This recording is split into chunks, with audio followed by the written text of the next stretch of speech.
इस सम्मेलन में आके, कांग्रेस परिवार के सदस्यगण के बीच में आके बहुत खुशी होती है। मेरा तो उत्साह बढ़ता है, मुझे बल और शक्ति मिलती है।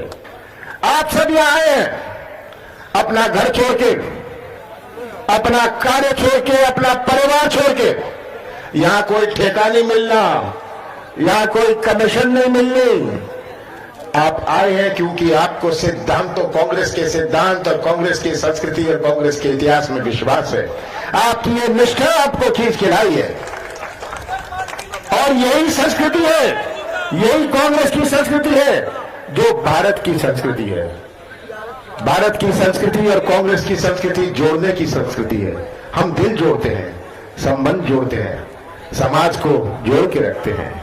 ऐसा कोई देश विश्व में नहीं है जहां इतने धर्म है, ऐसा कोई देश विश्व में नहीं है जहां इतनी जातियां हो, ऐसा कोई देश विश्व में नहीं है जहां इतनी भाषाएं हो। यह हमारी विभिन्नता, यही है हमारी अनेकता। और अपना भारत एक झंडे के नीचे खड़ा है। यही भारत है जब हम दक्षिण जाते हैं तो हमारा पजामा से भी लुंगी बन जाती है। ये भारतवर्ष है और यही भारत देश की विभिन्नता जो है, कांग्रेस की संस्कृति, कांग्रेस का इतिहास, हमारे भारत का इतिहास ने भारत को एक झंडे के नीचे रखा है। पूरा विश्व भारत की ओर देखता है कि एक ऐसा देश जहां इतनी विभिन्नता है, ताज्जुब से देखता है। बड़ी बड़ी शक्तियां भारत को ताज्जुब से देखती हैं कि कैसे भारत एक झंडे के नीचे खड़ा है। यही कांग्रेस की संस्कृति है और यही संस्कृति से आप जुड़े हैं और आपकी निष्ठा आपको यहां खींच के लाई है। यही हमारे देश की बल और शक्ति है। कांग्रेस की सरकार आई थी 15 साल बाद। 15 साल बाद कांग्रेस की सरकार आई, मध्य प्रदेश की जनता ने चुना। हाँ, हमारा विंध्य में नुकसान हुआ। अगर विंध्य में जैसे सबने कहा इतना नुकसान नहीं होता तो कांग्रेस की सरकार बनी रहती। 15 साल बाद कांग्रेस की सरकार बनी और शिवराज सिंह जी ने कैसा प्रदेश हमें सौंपा था, कैसा प्रदेश हमें सौंपा था? ऐसा प्रदेश जहां किसानों की आत्महत्या में मध्य प्रदेश नंबर 1, बेरोजगारी में नंबर 1, महिलाओं के अत्याचार में नंबर 1, ऐसा प्रदेश हमें सौंपा था। कौन सी चुनौती हमारे सामने नहीं थी? 15 साल बाद बनी थी कांग्रेस की सरकार। इनको मौका मिला था, जनता ने इनको घर बिठाया था। कौन सी चुनौती हमारे सामने नहीं थी? कृषि क्षेत्र की चुनौती। आज हमारा मध्य प्रदेश 70% हमारी अर्थव्यवस्था कृषि क्षेत्र पर आधारित है। जिसकी किराने की दुकान गांव में है, जो ये रीवा का बाजार चलता है, कोई उत्तर प्रदेश से या जबलपुर से नहीं आता है यहाँ बाजार में। जब किसानों की जेब में पैसा होता है तब वो किराने की दुकान चलती है और तब ये रीवा का बाजार चलता है। हमारे कृषि क्षेत्र की चुनौती, कैसे कृषि क्षेत्र में एक नई क्रांति लाए। किसान का जन्म कर्जे में होता है, उसकी मृत्यु कर्जे में होती है। मेरा प्रयास था कि किसानों का कर्जा माफ करने की हमने योजना शुरू करी। 27 लाख किसानों का कर्जा माफ किया। ये तो मैंने विधानसभा में दूसरा केस चल रहा था और पहली दफा इतिहास में केवल डिफॉल्टर किसान नहीं, पर जिनके चालू खाता भी थे उनका भी कर्जा माफ करने की योजना हमने बनाई। दूसरा केस चल रहा था और किसानों को सही भाव मिले, किसानों को सही मूल्य मिले, खरीदी समय पर हो। 15 साल मंडी में कोई सुधार नहीं किया, उत्पादन बढ़ता रहा। तो क्या हाल था प्रदेश का? कृषि क्षेत्र में एक नई क्रांति लाई, ये हमारी सोच थी। पर सबसे बड़ी चुनौती हमारे नौजवानों की भविष्य की है। आज का नौजवान और 20 साल पहले के नौजवान में बहुत अंतर है। हमारे बुजुर्ग यहां बैठे, राजमणि जी, आपकी दुनिया कुछ और थी, आज इन नौजवानों की दुनिया कुछ और है। आज ये हमें बात समझनी है कि कैसे आज नौजवानों में पीड़ा है। पहले तो नौजवान जाता नहीं था, इंजीनियरिंग नहीं करता था, मैनेजमेंट नहीं करता था, अब तो कर लेता है ना, गांव से जाता है कर लेता है और भटकता है क्योंकि उसके पास वो ना तो गांव का रहा ना शहर का रहा, रोजगार का कोई नाम निशान नहीं। यही सबसे बड़ी चुनौती है कि यही नौजवान हमारे मध्य प्रदेश का निर्माण करेंगे। हम तो होंगे नहीं, पर यही नौजवान जिनका भविष्य अंधेरे में है, यही नौजवान हमारे मध्य प्रदेश और देश का निर्माण करेंगे। यह सबसे बड़ी चुनौती है हमारे सामने। कैसे रोजगार के नए मौके बने, कैसे व्यवसाय के मौके बने। एक उद्योग लगता है, संबंधित विकास होता है, आर्थिक गतिविधि बनती है। कोई गाड़ी चला लेता है, कोई मरम्मत का काम कर लेता है, कोई ठेके का काम कर लेता है, पर मध्य प्रदेश में कोई निवेश नहीं। मध्य प्रदेश में कोई निवेश नहीं। 15 साल में शिवराज जी, कल विधानसभा में भी इतने लाख, फलाने लाख, ये आंकड़ों का खेल तो अब पुराना हो गया शिवराज जी। अब तो जो नई पीढ़ी है, नौजवान है, ये सब समझते हैं ये तो इंटरनेट से जुड़ी हुई व्हाट्सएप की पीढ़ी है। आप इनको इन सब आंकड़ों से गुमराह नहीं कर पाओगे। और मैं तो नौजवानों को कहना चाहता हूं कि समझ लीजिएगा कि किसी को मध्य प्रदेश पर विश्वास नहीं। क्यों लगाएगा कोई निवेश? हमारा मध्य प्रदेश 5 प्रदेशों से घिरा हुआ है। जिसको कोई सामान तमिलनाडु में बेचना है, सामान केरला में बेचना है, वो मध्य प्रदेश में लगाएगा, पंजाब और हरियाणा में नहीं लगाएगा। पर मध्य प्रदेश कोई केंद्र नहीं बन सकता, कोई केंद्र नहीं बना, मैन्युफैक्चरिंग का, कारखानों का केंद्र नहीं बन पाया, क्योंकि किसी को मध्य प्रदेश में विश्वास नहीं। मध्य प्रदेश की पहचान माफिया से, मध्य प्रदेश की पहचान माफिया से। मैंने माफिया के खिलाफ युद्ध शुरू किया, क्योंकि मध्य प्रदेश की पहचान विश्वास से बनती है। कोई निवेश लगाएगा तो विश्वास होगा, तभी वो निवेश लगाएगा। निवेश विश्वास से आता है। तो यह सबसे बड़ी चुनौती हमारे नौजवानों की भविष्य की है। नौजवानों की भविष्य की चुनौती है। याद है मोदी जी कितना कहते थे, 2 करोड़ नौजवानों की बात करेंगे। समझ जाइए, भारतीय जनता पार्टी के गुमराह करने की और ध्यान मोड़ने की राजनीति, क्योंकि भविष्य आपके हाथ में है। इनकी ध्यान मोड़ने की और गुमराह करने की राजनीति। मोदी जी चिल्ला चिल्ला के 2 करोड़ नौजवानों को रोजगार मिलेगा। 2014 में जब प्रधानमंत्री बनना चाहते थे, किसानों को ये भाव मिलेगा, 50% लाभ होगा। 2019 के चुनाव में मोदी जी ने नाम ले लिया नौजवानों का, किसान का। क्या कहा? पाकिस्तान की बात करी, राष्ट्रवाद की बात करी। ध्यान मोड़ा। कैसे ध्यान मोड़ा? राष्ट्रवाद की बात और राष्ट्रवाद का पाठ ये क्या कांग्रेस को पढ़ाएंगे? मैं तो पूछना चाहता हूं भारतीय जनता पार्टी के नेताओं से, आप हमें पाठ पढ़ाने आए राष्ट्रवाद का? आपके पार्टी से कोई स्वतंत्र संग्राम सेनानी कभी जुड़ा रहा है? आप कोई स्वतंत्र संग्राम सेनानी का नाम ले सकते हैं? और राष्ट्रवाद का पाठ आप हमें पढ़ाने आए? इनकी राजनीति आपको समझनी है। कैसे ये ध्यान मोड़ने की राजनीति करते हैं? आज भविष्य आपके हाथ में। चुनाव तो आएंगे जाएंगे, और भविष्य नौजवानों के हाथ में। मैं तो आज नौजवानों को अपील करना चाहता हूं और अपने बुजुर्ग और कांग्रेस परिवार से यह कहना चाहता हूं कि समय को कोई रोक नहीं सकता। समय परिवर्तन लाता है। पहले यही रीवा था, पहले यही विंद था। कितना परिवर्तन हुआ है यहां की राजनीति में। पहले हम गांव में जाके कह सकते थे ये गांव कांग्रेस का है, आज तो एक मकान में जाके नहीं कह सकते कि इसमें बाप दादा चाचा चाची अलग अलग वोट डालेंगे। जिनको आप ज्ञान देने जाते थे, वो अब आपको ज्ञान देने के लिए तैयार हैं। ये राजनीति में परिवर्तन है। कैसे हम अपनी बात पहुंचाएं? मैं आज सब इस कार्यकर्ता सम्मेलन में आपसे यही कहना चाहता हूं, समय ने राजनीति में परिवर्तन किया है। आपको भी अपने आप में ये परिवर्तन करना पड़ेगा। परिवर्तन करना पड़ेगा कि कौन सी बात, कैसी बात और कैसे समझाई जाए लोगों को। यह आज बहुत आवश्यक है। हम कृषि कानून की बात करते हैं।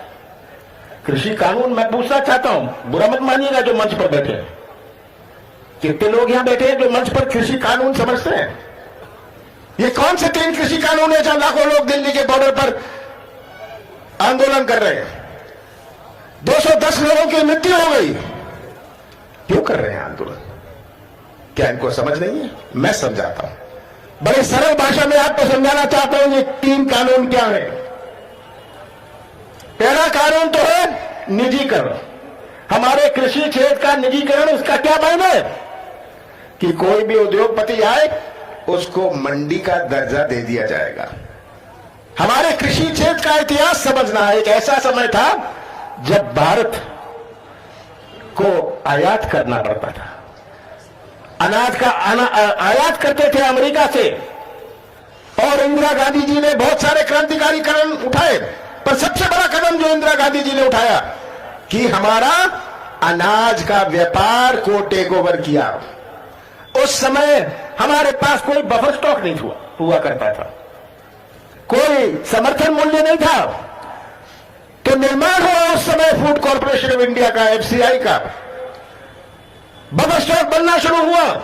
हमारे पंजाब और हरियाणा के किसान जहां सबसे ज्यादा उत्पादन हुआ था, उनको समर्थन मूल्य सबसे ज्यादा मिला। हमारे मध्य प्रदेश में खेती गुजारे की खेती है। यहां लोग समर्थन मूल्य के लिए नहीं मंडी जाते थे, क्योंकि गुजारे की राजनीति थी। आपस में 8-10 गांव में 20 गांव में अपना उपज बेच दी और साल भर का गुजारा कर लिया। ये गुजारे की खेती थी मध्य प्रदेश में। आज भी मध्य प्रदेश में 22% किसानों को ही केवल समर्थन मूल्य मिलता है। पर इस निजीकरण से उद्योगपति को तो मंडी बन गई, मंडी का दर्जा दे दिया। किसान के पास जाएगा 2000 समर्थन मूल्य, कहेगा 1700 में देते हो। किसान को तो निकालना है, बेटी की शादी करनी है, कर्जा पटाना है, वो 1700 में बेच देगा। तो जो संभावना समर्थन मूल्य की थी, हमेशा के लिए चौपट हो गई। ये तो पहला कानून है। दूसरा कानून है ये जो ठेके की खेती, कॉन्ट्रैक्ट फार्मिंग। इसका क्या अर्थ है? किसान को क्या चाहिए? उसको तो बीज और खाद चाहिए। आज 50% बीज और खाद किसान को तो सोसाइटी से मिलता है, 50% तो व्यापारी से लेते हैं। बड़ा उद्योगपति तो सब बीज और खाद इकट्ठा कर लेगा, व्यापारी से इकट्ठा कर लेगा। किसान के पास जाएगा कि बेटा बीज और खाद है, बोनी का समय आ गया। किसान कहेगा बीज और खाद तो मेरे पास नहीं है। तो कहेगा मैं देता हूं, तुम खेती मेरे लिए करो, मेरा बंधुआ बन जाओ। किसान परमानेंटली बंधुआ बन जाएगा। ये कॉन्ट्रैक्ट फार्मिंग है। ये इनका दूसरा कानून है।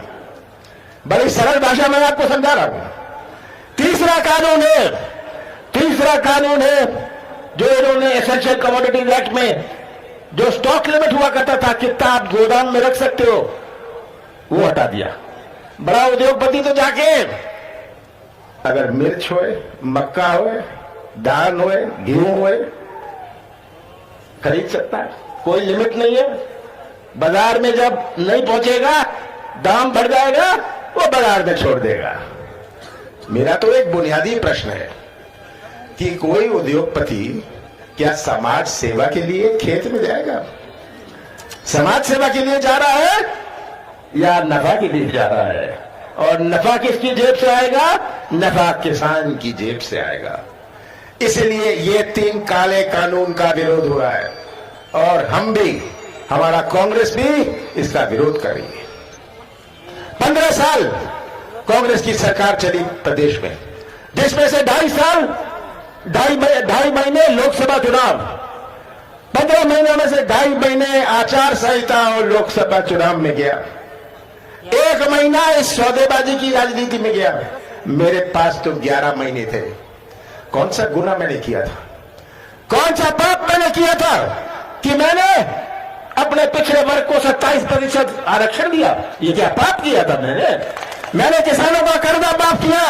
शुरुआत करी इतिहास में। कौन सा गुनाह, कौन सा पाप मैंने करा? मैंने पेंशन बढ़ाई, मैंने विवाह का पैसा बढ़ाया।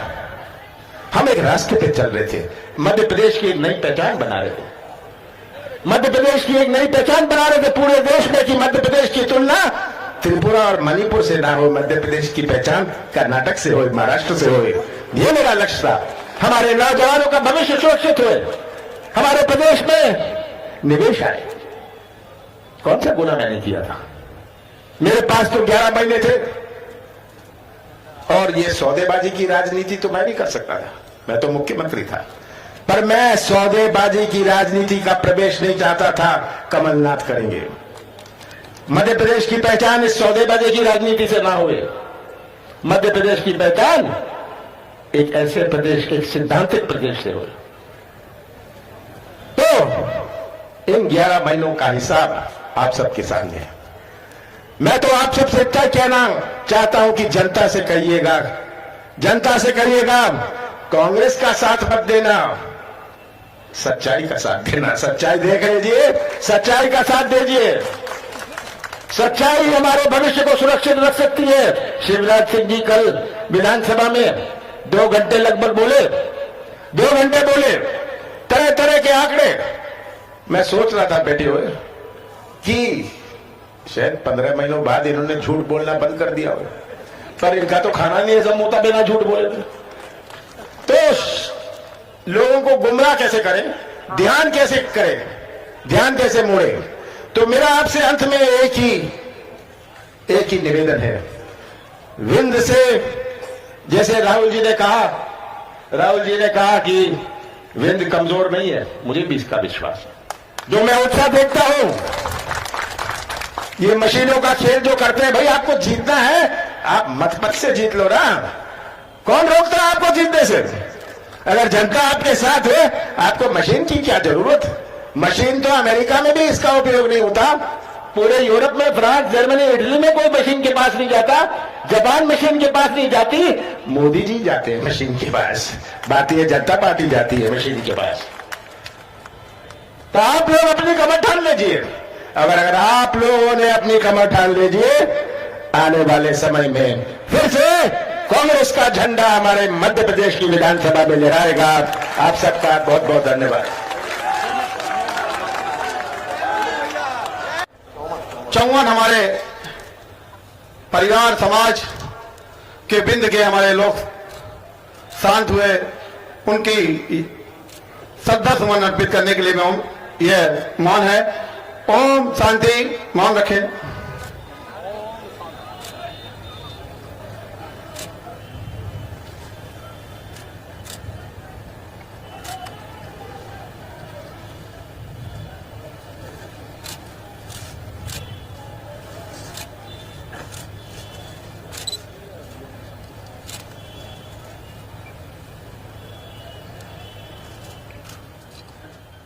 ओम शांति।